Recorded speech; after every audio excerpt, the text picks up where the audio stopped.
चला तिकडे जायचं.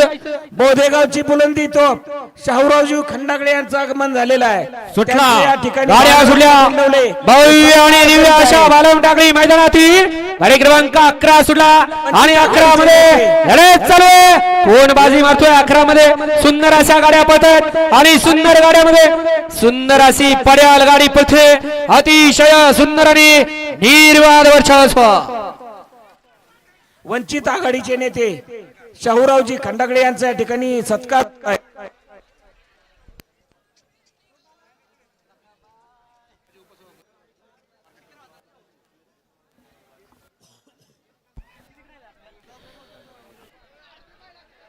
गाडी क्रमांक 11चा निकाल आहे. तास क्रमांक 5 वरती धावलेली गाडी शिवशंकर पियान्सला साई भैया गावाने ऋषी भैया सोलाड यांचा टायगर लक्ष्मणदा प्रसन्न दादासाहेब पाटील आवर उमेद डॉन या गाडीचा 1 नंबर आला.